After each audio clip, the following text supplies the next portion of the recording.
భక్తివన్న ప్రేక్షకులకి శుభోదయం. 6/6/2024 స్వస్తి శ్రీ చాంద్రమానం క్రోధినామ సంవత్సరం ఉత్తరాయణం వసంత ఋతువు వైశాఖ మాసం కృష్ణపక్ష అమావాస్య గురువారం.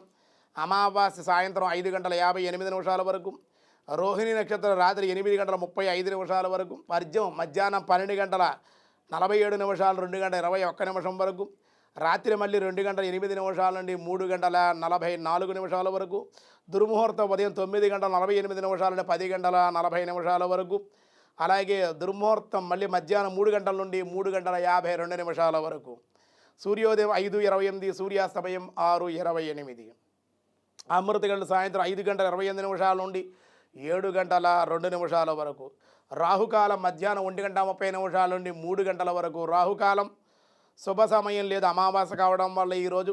ధృతియోగం రాత్రి 10:52, చతుర ఉదయం 6:41, నాగవం సాయంత్రం 5:58.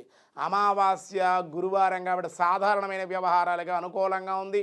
మేష, వృషభ, మిథున, కర్కాటక రాశి వారికి మిశ్రమంగా ఉంది. సింహ, కన్య, తుల, వృశ్చిక రాశి వారికి కూడా మిశ్రమంగానే ఉంది. అలాగే ధనస్సు, మకర, కుంభ, మీనరాశుల వారికి కూడా సామాన్యంగానే ఉంది ఈరోజు అని చెప్పడం జరుగుతోంది. వ్యాసాయ విష్ణు రూపాయ వ్యాస రూపాయ విష్ణవే.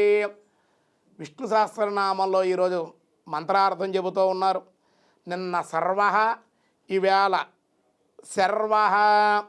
ఓం సర్వాయ నమః. సకల శుభాలు కలిగించేటువంటి వాడు అని ఈ నామానికి అర్థం.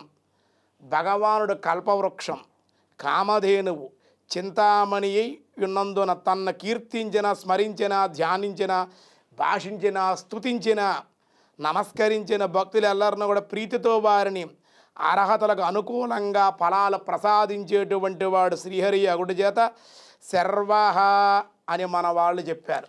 అంత శర్వ అనేటువంటి నామానికి అంత అర్థం ఉంది. ఇంకా మనకి నిరుక్తం ఏం చెప్పిందంటే స్వ శరీరే జగాదుఃఖం సర్వస్య స్వాతృణోతి యః. తన శరీరము వలె పరతంత్రుడగు సకల ప్రాణుల యొక్క దుఃఖాలు నశింపజేసేటువంటి వాడు శర్వ. ఓం శర్వాయే నమః అంత అర్థం ఉంది అందులో మాట.